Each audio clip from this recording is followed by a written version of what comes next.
Nomine Patris et Filii, Nomine Patris et Filii et Spiritus Sancti.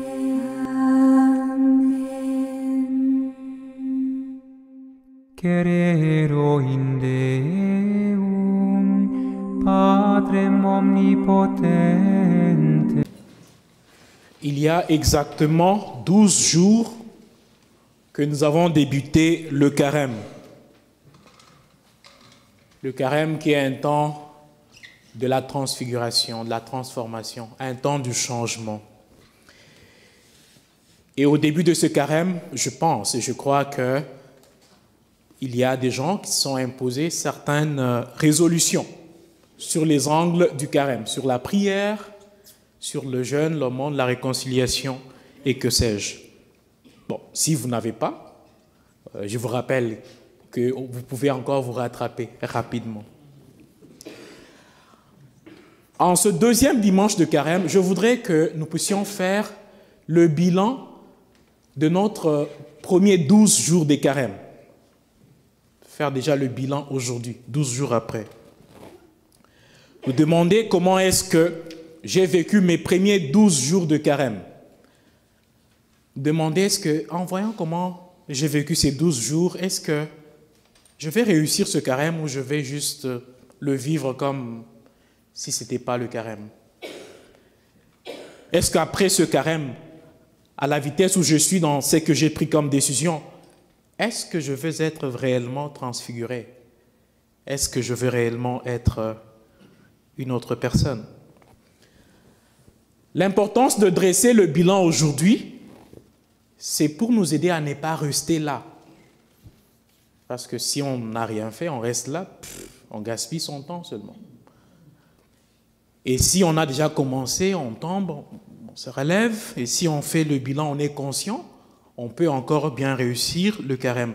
Il faut penser que le temps passe vite.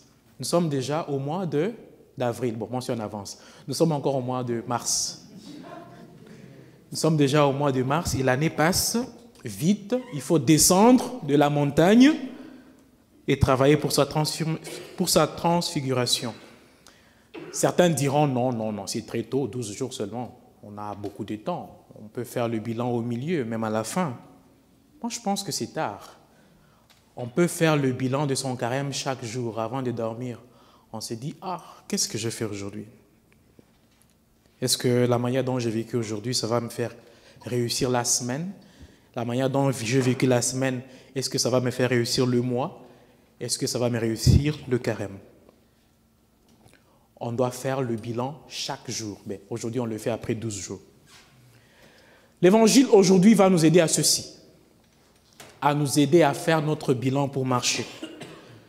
On nous parle de la transfiguration, et je sais que nous connaissons bien le contenu par cœur, et on a déjà entendu beaucoup d'homélies là-dessus. Point de besoin de gloser pléthoriquement sur ce que vous avez déjà entendu. Dans cet évangile, moi j'ai une question que je me posais quand je lisais. Je disais, est-ce que Jésus avait besoin d'être transfiguré? Non, lui était saint. Il n'avait pas besoin de changer de face. Il n'avait pas besoin de devenir soleil parce qu'il était soleil de justice. Est-ce qu'il avait besoin de la transfiguration?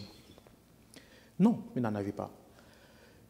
Jésus est transfiguré pour ses 3 disciples qu'il a amenés avec lui, pour le trio, Jacques, Jean et Pierre.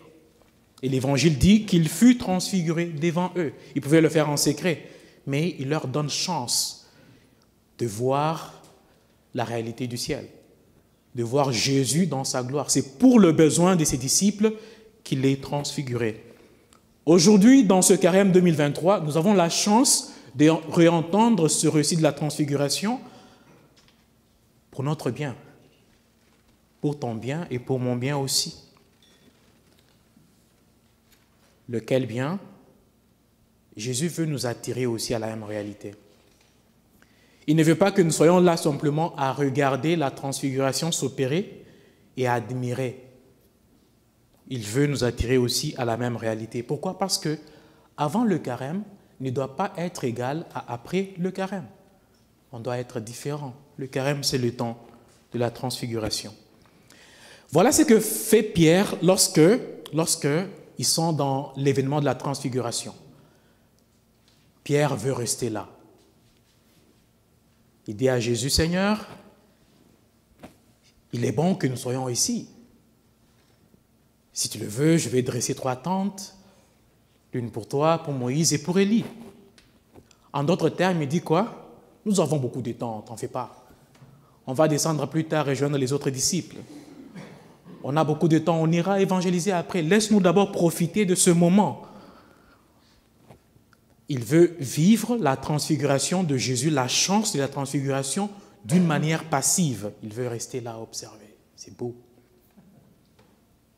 Bon, humainement parlant, ce n'est pas mauvais parce que qui ne peut pas aimer regarder Jésus dans sa gloire lorsqu'il est transfiguré? Nous tous, on peut rester là des heures et des heures. On aime faire cette expérience-là. Mais moi, je vais être le premier à rester sans être bougé. Mais la réaction du ciel nous montre que Dieu le Père ne veut pas que nous vivions la transfiguration de son Fils ou que nous écoutions le récit de la transfiguration de son Fils et que nous restions passifs. Car alors que Pierre veut prolonger ad infinitum cette expérience, qu'est-ce qui se passe? Une nuée lumineuse descend du ciel, les couvrit tous. Ils ont au moins aussi le frisson de la transfiguration. Il y a une nuée lumineuse qui les engloutit. Et dans cette nuée, le Père leur parle. Il leur révèle des vérités cachées. Les vérités de son cœur. C'est quoi? Celui-ci est mon Fils, écoutez-le. Ça, c'est Dieu le Père qui témoigne en exclusivité aux 3. Celui-ci est mon Fils, écoutez-le. En d'autres termes, le Père dit quoi? Il veut que ces 3 disciples comprennent que Jésus est transfiguré, mais il est aussi possible que vous aussi arriviez à la même réalité. Il est possible que vous aussi soyez transfigurés. Et pour ce faire, l'exemple c'est quoi? Il y a cette nuée lumineuse qui vous assure, mais aussi si vous écoutez ce Fils, vous allez y parvenir parce que lui est le chemin de la transfiguration. Alors nous aussi qui écoutons ce texte aujourd'hui, nous pouvons être transfigurés pendant ce carême, si vraiment nous le voulons. Si nous écoutons le Fils et si nous marchons dans les résolutions que nous avons prises en âme et conscience chaque jour et à la fin, courage, nous allons être transfigurés. Alors que Pierre, dans l'Évangile, il veut rester là à regarder, à ne rien faire, Abraham, dans la première lecture, ne semble pas rester dans le passif. Abraham est dans l'actif. Il a 75 ans et il entend Dieu qui lui parle et Abraham fait le mouvement. Il quitte son pays, sa parenté, la maison de son père, vers le pays que le Seigneur lui indiquera. Imaginez, à 75 ans, tu quittes ta famille, tu quittes Canada, tu quittes Manitoba, tu vas vers une destination inconnue. Quelle foi Abraham! Il quitte la zone de confort. Il quitte où il a son argent, s'il en avait. Il quitte la télévision, il quitte ses amis. Il s'en va dans un lieu qu'il ne connaît pas parce qu'il a écouté Jésus. Et c'est à ce lieu-là que va s'opérer sa transfiguration. Parce que ici, Abraham est stérile. Mais quand il part où il part, il devient le père de la multitude, d'après la promesse qui lui a été faite à cette annonce. Il obtient aussi une transfiguration. Il devient une personne différente. Il n'est pas simplement un vieillard stérile, il devient le père d'une multitude des nations. Parce qu'il a écouté le Seigneur et il a marché vers le pays de sa transfiguration. Bien-aimés, à chaque messe, le Seigneur nous indique le chemin à prendre pour arriver à notre destination, pour arriver à notre transfiguration. Il faut qu'à chaque Eucharistique, lorsque la messe finit, que nous nous mettions au travail pour arriver à cette destination, à ce changement, au pays de notre transfiguration. Mais des fois, qu'est-ce qui arrive dans les résolutions que nous avons déjà prises? Nous échouons. J'ai dit, je ne vais pas manger des chocolats. Je me réalise qu'après avoir mangé les chocolats, je me réalise que je m'étais interdit de ne pas manger les chocolats. Dans les choses qu'on ne veut pas faire, on y arrive à le faire. Et puis, des fois, on fait quoi? On laisse tomber. À ceux qui veulent baisser les bras, je veux qu'ils entendent cette parole de Jésus de l'Évangile, qui leur parle à leur cœur. Jésus dit quoi dans l'Évangile? Lorsque les disciples ont peur, il vient leur dire, relevez-vous, soyez sans crainte. Relevez-vous, soyez sans crainte. Jésus nous dit quoi? C'est possible. Continuez la marche. Ne vous arrêtez pas là, ne soyez pas déçus. Continuez la marche vers le pays de votre transfiguration. Bien-aimés, aujourd'hui, nous vivons dans une période où nous cherchons l'excellence partout. Il y a ceux qui cherchent l'excellence matérielle. Ils veulent avoir un corps parfait. Ils sont dans les gyms chaque jour, en train d'étourer. Ils veulent avoir un corps parfait. Ils mangent bio. Ils mangent bien parce qu'ils veulent avoir une santé parfaite. Ils veulent des voyages exotiques dans un lieu où ils ignorent qu'il y a le froid au Manitoba. Heureusement, cette année, à Toronto, cette année, bizarre. On veut être parfait et vivre d'une manière parfaite. C'est de la même façon que le Seigneur veut de nous l'excellence aussi dans la poursuite de la vie chrétienne. Il veut que nous arrivions à être parfaits, à être changés, à être transfigurés, à devenir la créature nouvelle, c'est ce que nous allons entendre dans la nuit de Pâques. Nous sommes devenus une créature nouvelle. Le Seigneur nous veut aussi cela. Bien sûr, c'est un chemin qui est difficile. C'est un chemin qui a des hauts et des bas. C'est un chemin qui a un pas en avant, un pas sur place, 2 pas en arrière, mais il faut continuer la marche vers l'avant.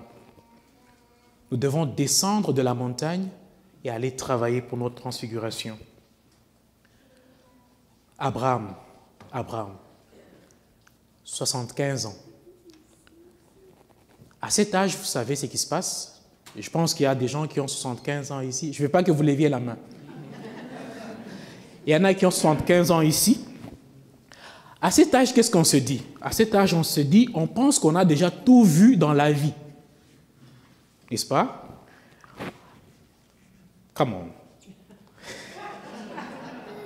On parle, non? On parle, c'est pas... À cet âge, on pense qu'on a déjà tout vu dans la vie, n'est-ce pas? Oui. Non? Ok. À cet âge, on pense qu'on a déjà l'expérience de la vie normale. Et on ne s'attend pas à beaucoup de nouvelles choses, à beaucoup de découvertes, non. On pense qu'on est déjà... Ça va. Tu ne peux pas demander à un gars de 75 ans de quitter son pays et aller je ne sais où. Et puis il va le faire. Tu lui penses qu'il est fou, il est malade? Non. Mais Abraham part. Je pense qu'il est un modèle pour nous tous ici. Il est un modèle pour vous qui avez les 75 ans et pour nous qui aurons les 75 ans d'ici peu. Mais il est aussi le modèle pour tous les jeunes. Lequel modèle? Abraham nous dit qu'il n'y a pas d'âge pour s'améliorer.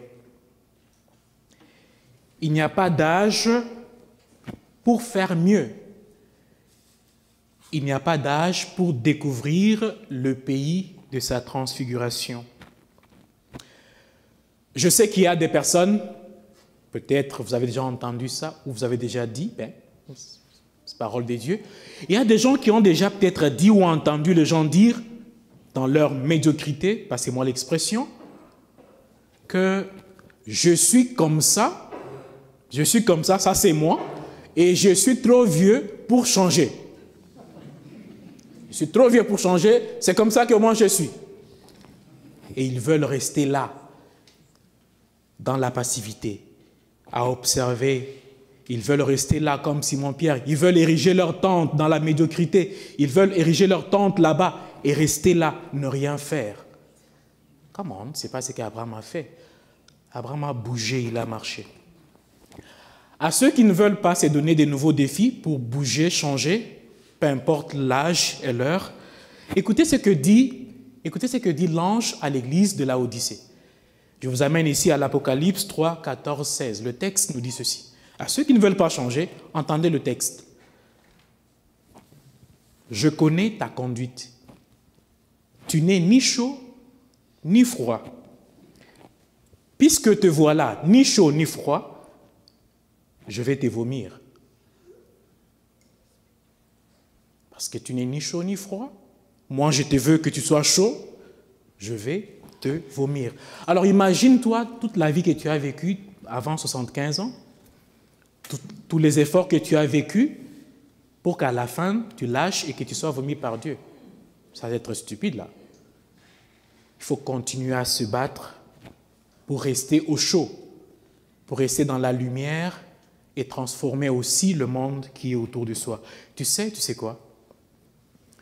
Tu peux ajouter ton histoire de la conversion tardive à celle des ouvriers de la 11e heure.